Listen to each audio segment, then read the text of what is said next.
The Bible. It's 66 books of history, stories, letters, and poetry that fit together to form God's one big story. The epic adventure of how He created us and loves us so much that He made a way to rescue us. As we travel through the Bible, from Genesis to Revelation, we discover people who met God and found their lives changed forever. And now for an amazing story, inspired by the book of Luke, chapter 2, verses 41 through 52. Every year, Jesus' family traveled from the tiny town of Nazareth to the city of Jerusalem to celebrate the feast of Passover. We will never forget how God saved us from slavery in Egypt. The trip took nearly a week of walking over dusty roads. Jesus probably ran back and forth, playing games and talking with cousins and friends as they traveled. Just come back to gather firewood when we stop for the evening. Yes, Mother. The year Jesus was 12, Mary may have spent the long hours of the journey lost in thought. Who will he become? The angel Gabriel had told her Jesus was God's son. Angels had announced his birth. But her son learned to walk and talk like a normal child. He worked with Joseph in the carpenter shop and did the things his parents asked him to do. Mom, we started the fire. What? Oh, Mary was pulled from her thoughts as she realized they'd already reached their campsite by the river. Jesus and one of his cousins had run ahead to start a small fire for their evening meal. thank you. We'll be able to eat more quickly now. The following day, Jesus and his family reached Jerusalem, along with thousands of other people. They probably stayed with relatives in the city. All you boys take mats and blankets back to the storeroom. We'll pack you in like sardines. And don't stay up too late. But Jesus tells the best stories. I've got this great one about buried treasure.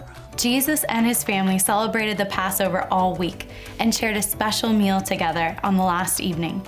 As they ate roast lamb, they remembered and retold the story of how God had rescued them from slavery in Egypt. Why do we eat this meal every year? We were slaves in Egypt, and the Lord took us out from there with a strong hand and with an outstretched arm. The next morning, Jesus' family packed up and joined the crowds flowing back out of Jerusalem. What a week. I'm ready to get back home. It's time to plant the garden. When Mary and Joseph reached their usual evening campsite, they looked around for Jesus. Probably gathering firewood. There's Ethan.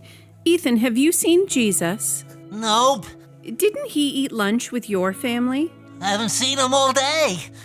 Mary and Joseph hurried through the crowd, searching. Jesus? Jesus. Has anyone seen our boy? At last, they had realized the truth. He's been left behind. In Jerusalem. After a nearly sleepless night, they rushed back along the path toward Jerusalem.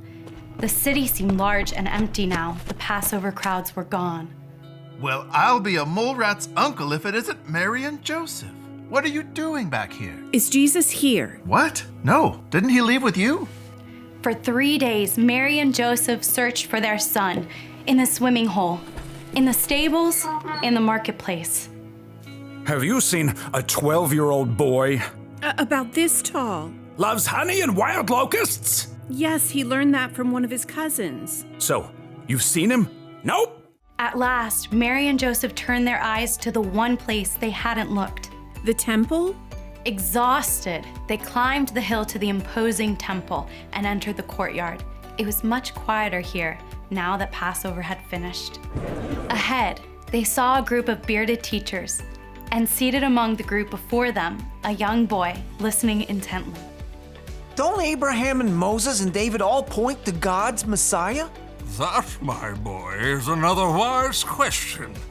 It seems to me that all the scripture points to Jesus. Amazed, Mary and Joseph hurried to their son, hugging and scolding him at the same time. Son, why have you treated us like this? Your father and I have been worried about you. We've been looking for you everywhere. Jesus studied them. Why were you looking for me? Didn't you know I had to be in my Father's house? Jesus was God's son, and he knew it was vital to discover all he could about God, but his parents didn't understand.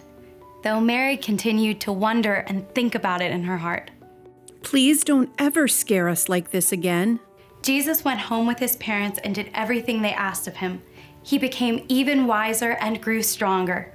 In all he did, he became more pleasing to God and to the people around him.